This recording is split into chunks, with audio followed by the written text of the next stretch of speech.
Did you ever think about us? I didn't even know you existed." Silence. Then Jamal said, "Maybe that was a problem. In those sterile hospital walls, the strangers who shared blood began to chip away at the walls between them. Meanwhile, the story of the arrest went viral. Body cam footage leaked. People were outraged. The headlines were brutal.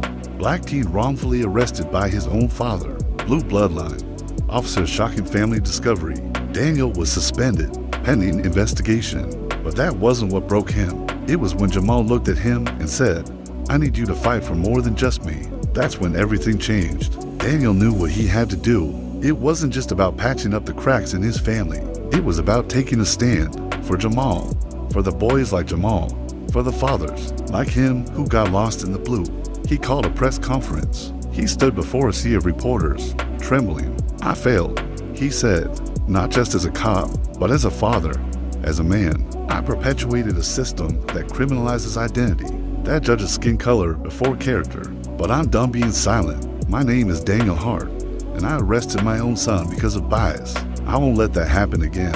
The world gasped. Some mocked, some applauded, but one voice mattered. Jamal, watching from his hospital bed. White cop arrests black teen for looking suspicious, then realizes he's his son. Officer Daniel sat by the cold edge of the hospital chair, heart pounding, guilt choking every breath he tried to take. Across from him, Jamal lay unconscious, his breathing shallow, wrapped in bandages and wires. The boy the son he'd arrested, the boy the son he didn't know he had.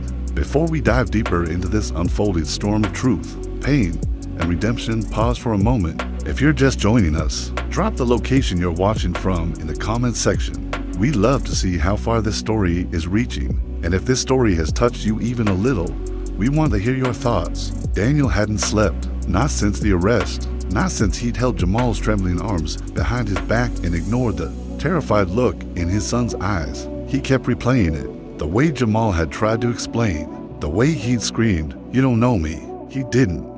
That was the brutal truth. Now, after all these years, Jamal was right there, and Daniel couldn't undo the years of silence, absence, and systemic betrayal. Monica, Jamal's mother, entered the hospital room, her expression unreadable. "I need to talk to him," Daniel said, voice hoarse. "He can't hear you right now," she replied coldly, "but you can start explaining." He tried. He spoke of his younger days, of Monica walking away, of not knowing she was pregnant, of his failures, of his ignorance, but words felt hollow. Then Jamal's eyes fluttered open. Silence filled the room. Jamal blinked, disoriented.